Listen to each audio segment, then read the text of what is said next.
और इस जगह को एक गहरी समृद्ध नज़र से दिखाने के लिए। तो सद्गुरु जी, सुबह हम एक प्यारे से मंदिर गए थे, चंद्रेश्वर मंदिर।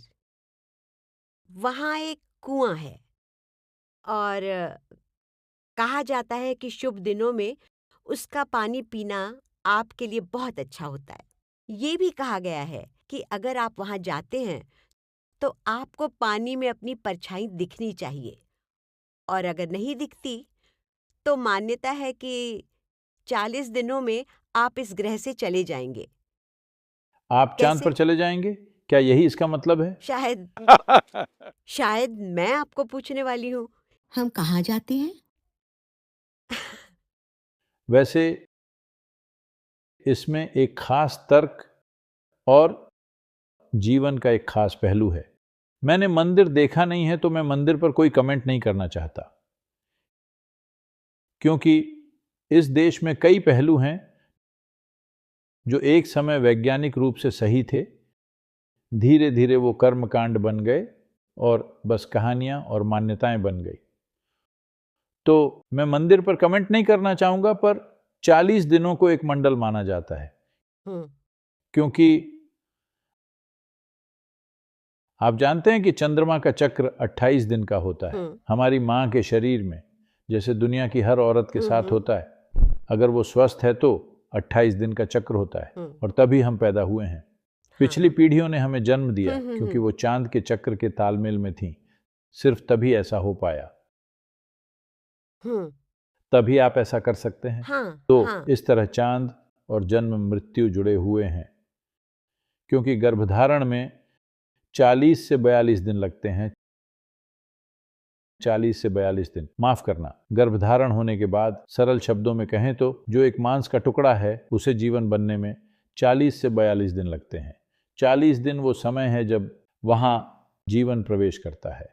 तो इसीलिए उसके बाद आपको गर्भपात नहीं करना चाहिए, ये मान्यता हर जगह है, क्योंकि वो एक जीवन बन जाता है। उससे पहले वो आपके शरीर में बस एक रचना थी। तो इतना ही समय, यही अवधि चंद्रमा के 1.5 चक्र की होती है। चंद्रमा का चक्र 27 दिन और कुछ घंटे का होता है। तो अगर आप इसकी गणना करें तो ये 40 दिन से थोड़ा ही ज्यादा होता है।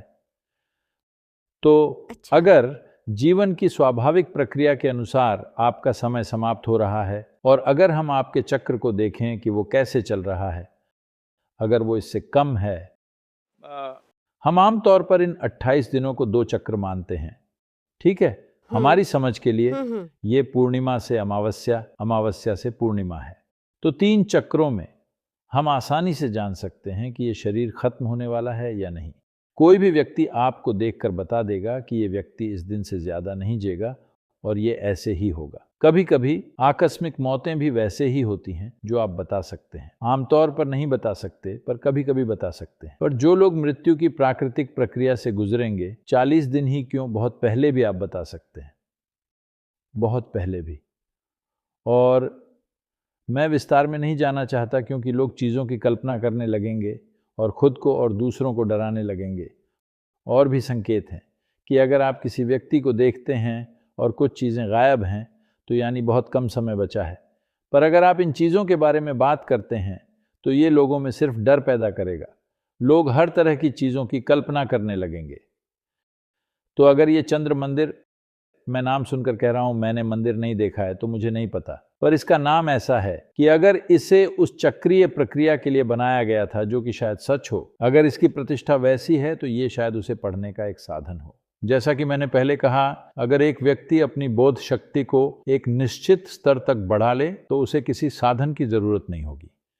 लेकिन अगर उसके पास जरूरी बोध शक्ति नहीं है तो साधन महत्वपूर्ण है। तो बिना बोध शक्ति के लोग रहे होंगे, उन्होंने जानने के साधन बनाए होंगे, क्योंकि लोग काशी मरने आते थे तो वो जानना चाहते थे कि कितने दिन बचे हैं। तो ये शायद एक बहुत उपयोगी साधन रहा होगा, अगर ये एक कारगर साधन था, जो मुझे लगता है कि एक समय पर था। नहीं, वो एक कुआं है, मेरा मतलब है आज भी मैं अंदर देख सकती हूँ और बस। मैं यही कह रहा हूं, वो लेकिन कुआं ऐसा हाँ, नहीं हे करेगा। उसकी भगवान। प्राण प्रतिष्ठा से शायद ऐसा होता होगा, मुझे नहीं पता ओ। कि वो ऐसा करता था या नहीं, पर शायद ऐसा रहा हो। अगर ऐसा है तो ये एक अद्भुत उपयोगी साधन रहा होगा, क्योंकि लोग अपने बूढ़े रिश्तेदारों को यहाँ लाते थे।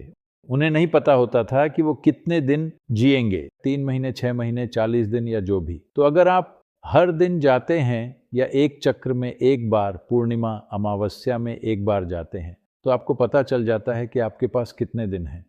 लंबी यात्रा पर जाने से पहले कुछ योजना बनानी पड़ती है।